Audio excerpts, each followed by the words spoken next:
Hi, I'm Taylor Johnson, and for this project, I'm going to be talking about my friendship with my best friend, Skylar Day. I've known Skylar Day for about 4 years now, and I honestly consider her like family. The five main concepts that I've chosen that help maintain this friendship, in my opinion, is 1. The halo effect, 2. Power distance, 3. Empathy, 4. Nonverbal communication, and 5. The fallacy of overgeneralization. The concept of the halo effect means the tendency to form an overall positive impression of a person on the basis of one positive characteristic that they hold. When I first met Skylar, I was at a restaurant with a big group of people, and Skylar was there, and I didn't really know her. But at that time, I forgot my wallet, and I couldn't pay for my meal, and she didn't even know me, and she offered to pay for my meal. And after that, I always knew that she was just a general good person. As we continued to become better friends, my point was proven that she was a good, general, and all around person.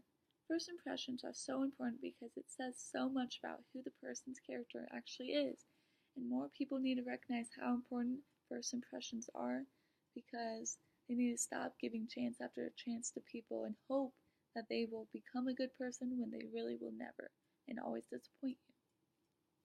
As with the second concept of power distance, is defined as the degree to which members of society accept an unequal distribution of power. Power distance has two categories, which is 1. The high context, and 2. is low context. Low context is where challenging authority is acceptable, so you can always challenge your mom or dad in not doing the dishes or something like that. And high context is where the lifestyle is very strict and you always have to follow whatever the older people as your parents would say to you. Skylar comes from a family of 6 kids and her dad's a pastor, so you can see that they live a very strict lifestyle.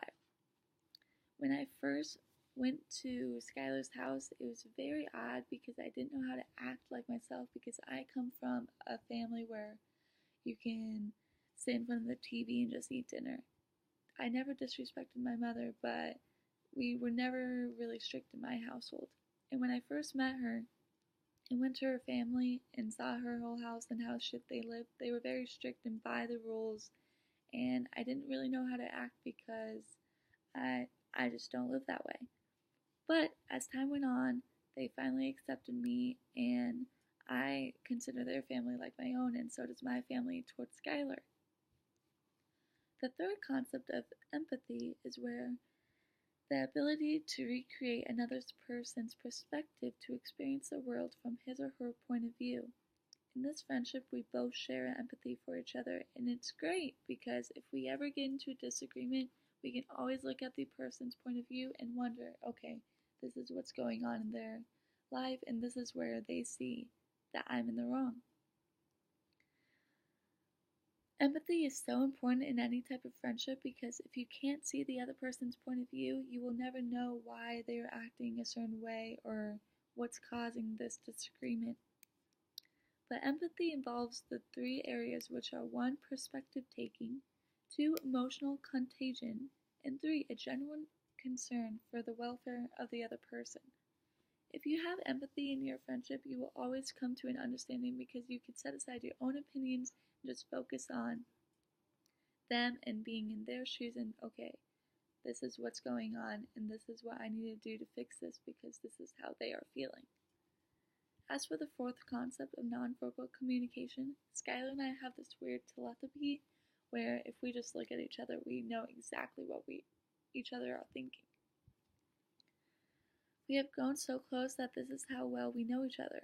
I can tell from one look if she is upset over something, or if one sigh means that she's sad about something happening in her personal life, or if just by a smile that she's having a great day. But I also can tell if it's a fake smile and something else is bothering her.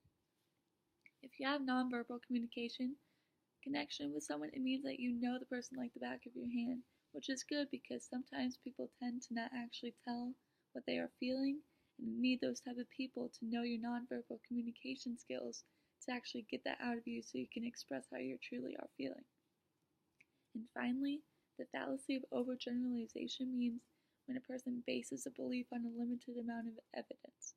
Skylar and I have a problem in our friendship because if we're in a disagreement, we'll just say, I hate you, when in that moment of time we're just mad at the scenario which is happening.